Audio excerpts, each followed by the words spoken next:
allow me to get so deep with the guac like a motherfucker. Take no beat, I take no beat, I take no beat, I take no, I take no, I take no beat.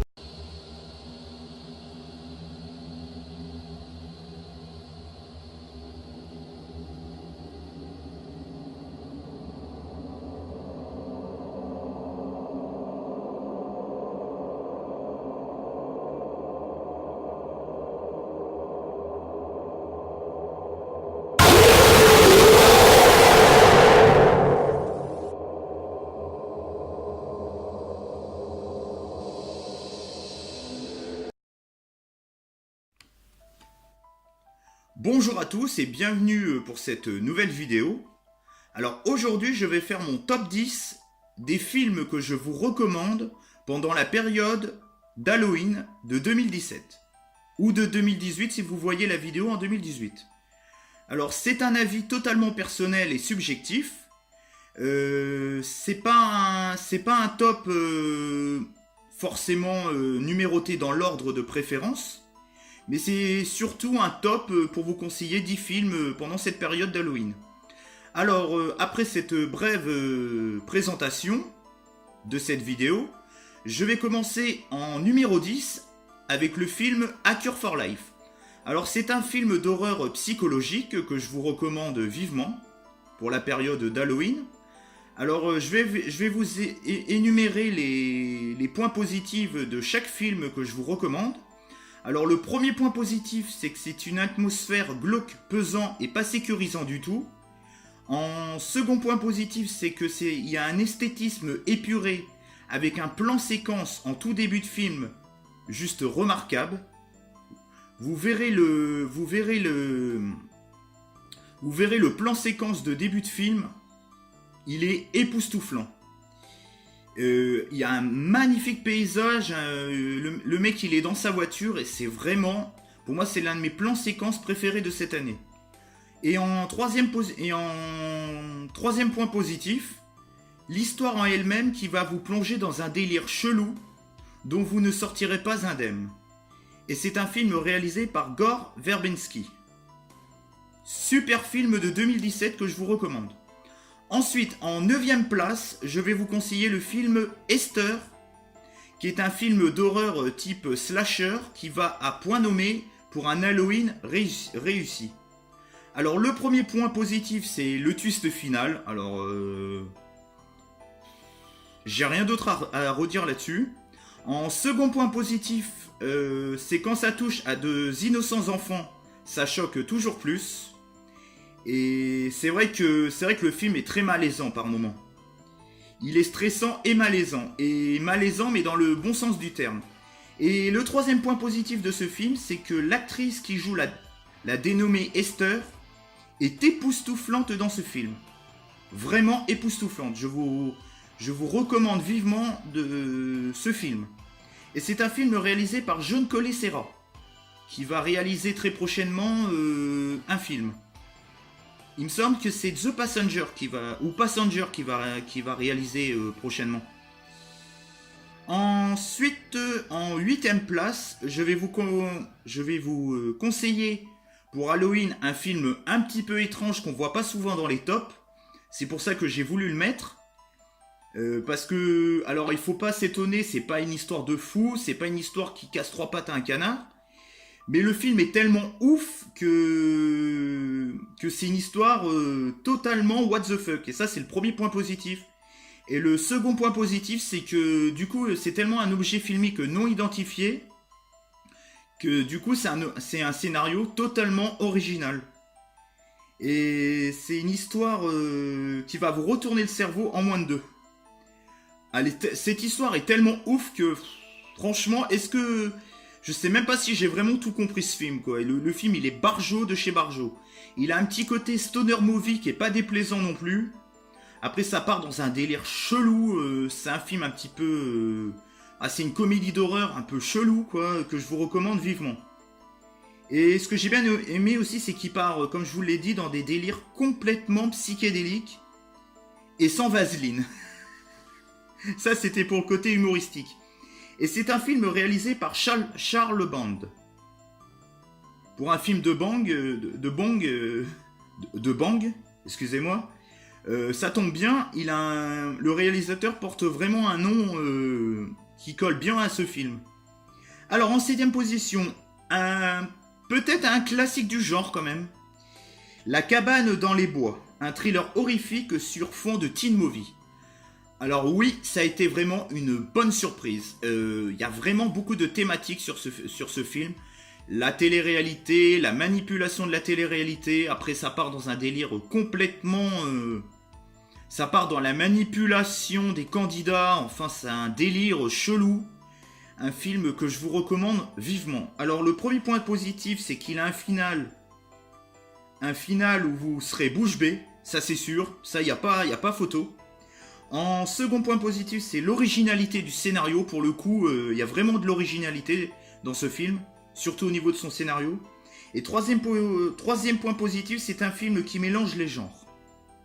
Et c'est surtout un excellent film. Et c'est un film réalisé par Drew Goddard. Alors, en sixième position, je vais vous recommander un film bouleversant, épatant, époustouflant. Je peux continuer les superlatifs pendant un bon moment.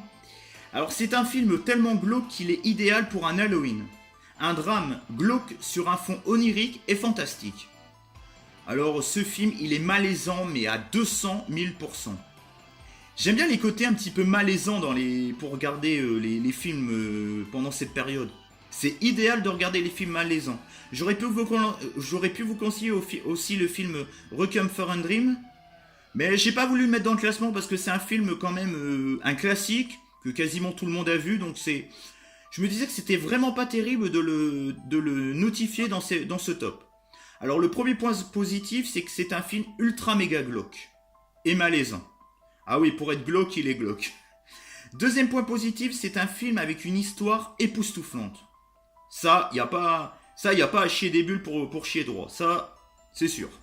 Troisième point positif, l'actrice principale est épatante. Ah oui, la petite fille qui joue ce film, elle est épatante.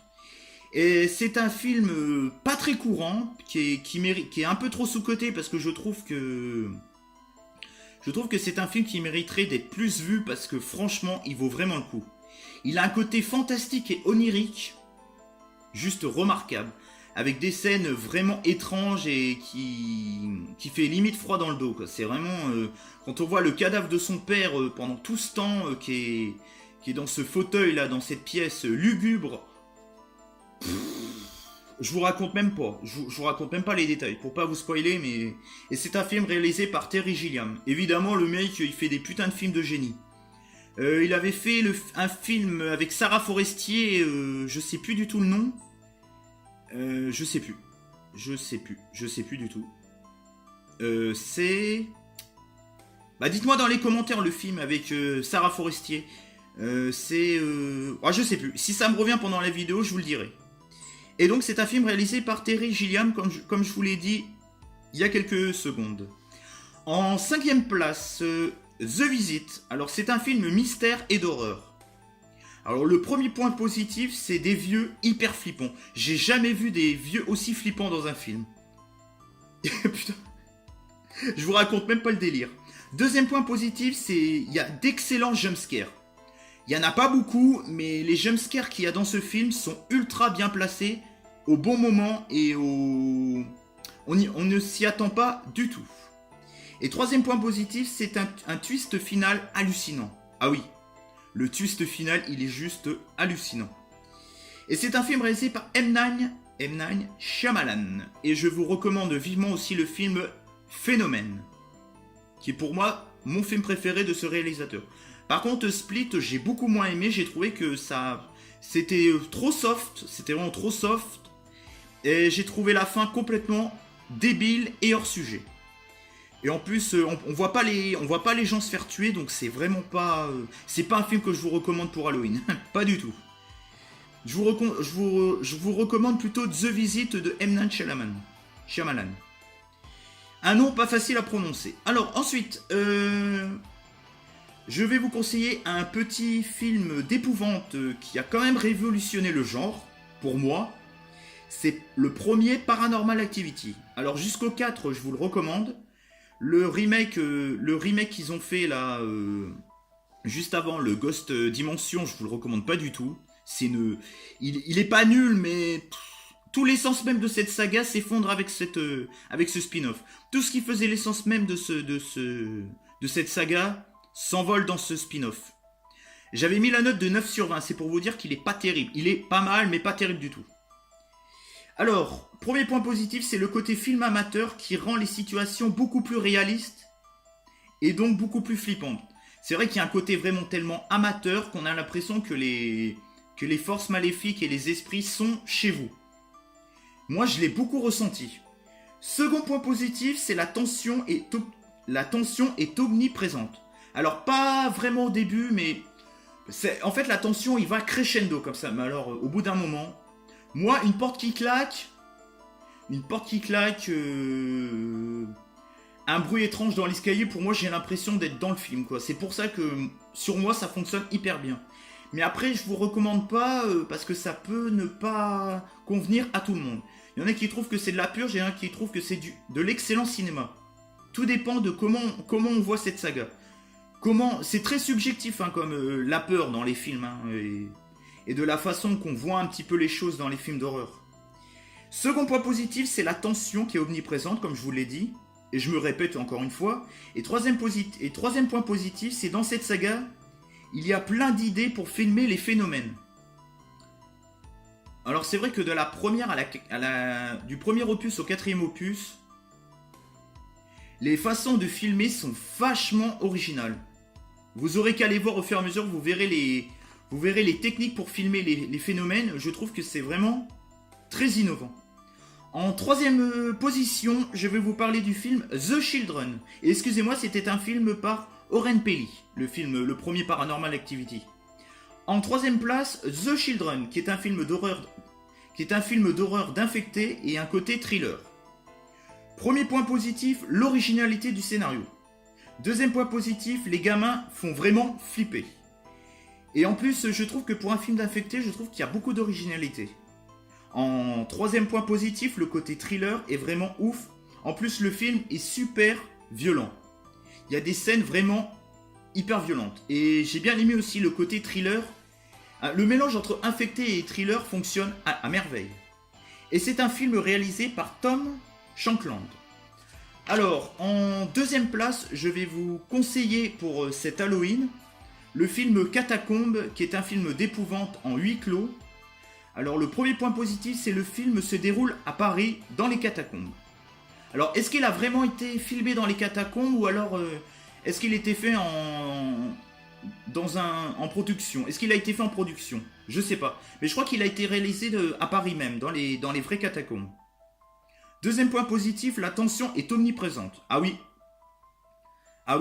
faut pas être claustrophobe. Il faut vraiment pas être claustrophobe pour regarder ce film.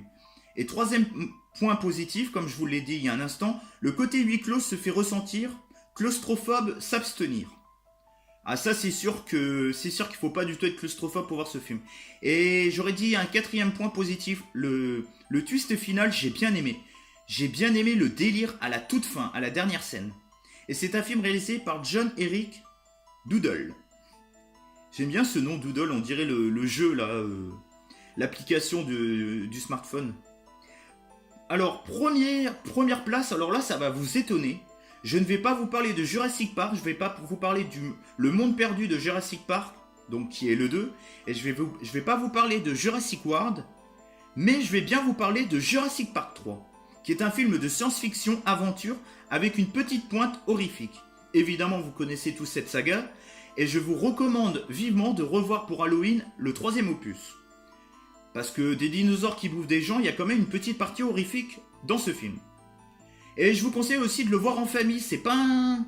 Moi je trouve que c'est bien de vous présenter pour ce film, pour les gens qui n'aiment pas les films d'horreur, et qui aiment pas trop la violence et tout, c'est très bien pour toute la famille. Un film quand même que je vous recommande à partir de 10 ans, parce qu'il y a quand même quelques scènes violentes. Alors le premier point positif, c'est l'opus de la saga qui a un côté aventure la plus prononcée.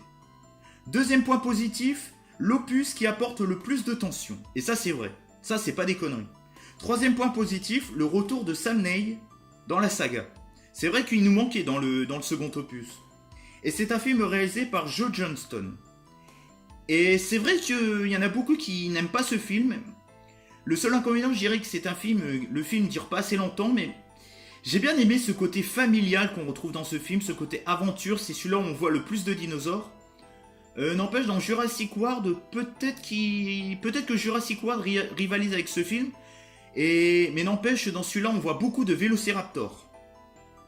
Et non, j'ai bien aimé, c'est celui-là qui représente le plus le côté aventure que j'ai beaucoup aimé. Alors, si vous avez un opus de Jurassic Park à regarder pour Halloween, je vous recommande vivement de revoir ou de voir Jurassic Park 3. J'ai plus de salive à force de parler. Et en premier ex-aequo, oui, en fait, je vous ai menti, il n'y en a pas 10, mais il y en a 11. Alors, je vous le dis, hein, il est en première position ex-aequo, mais c'est pas mon ordre de préférence, hein, c'est juste... j'ai un petit peu putaclic, hein, mon titre, hein, j'ai marqué top 10, mais c'est surtout pour vous conseiller 10 films pour Halloween. C'est Don't Breath, La Maison des Ténèbres, un thriller horrifique en huis clos. Premier point positif, c'est un film avec plein de retournements de situation et un film avec un rythme qui ne s'essouffle jamais. Ah oui, putain, moi il m'a stressé de ouf ce film. Et en plus le rythme est effréné dans ce film, c'est vraiment un truc de fou. Deuxième point positif, le tueur aveugle. C'est pas le mec dans Split, hein. Le mec il est mou, je te jure. Il est nul à chier dans Split, le tueur. Mais alors le tueur dans Don't Breath, La Maison des Ténèbres, l'acteur qui joue dedans, il est excellentissime. Et troisième point positif, un film qui m'a stressé de ouf de la première seconde à la dernière. Et ça, c'est sûr qu'il m'a fait flipper. C'est sûr qu'il m'a mis en... J'avais la chair de poule à la fin de ce film. Et en plus, il y a des retournements de situation de la première à la dernière seconde. Et en plus, on est vraiment stressé pour les personnages. Et c'est un film réalisé par Fede Alvarez. Alors, j'ai fini ce top, qui est plutôt 10 films que je vous ai conseillés. À vous de me dire dans les commentaires les 10 films que vous allez voir pour cet Halloween. À vous de nous faire un petit top 10 des films que vous nous recommanderiez. Et sinon, je vous souhaite une bonne journée, je vous souhaite une bonne période d'Halloween, une bonne période de vacances qui va commencer, il me semble qu'il commence dès demain. Je crois que dès demain soir, c'est les vacances d'Halloween. Je vous dis ciao, bye bye, mettez un petit like, ça fait toujours plaisir. Commentez, partagez sur vos réseaux sociaux respectifs. Je vous dis ciao et à bye bye et portez-vous bien.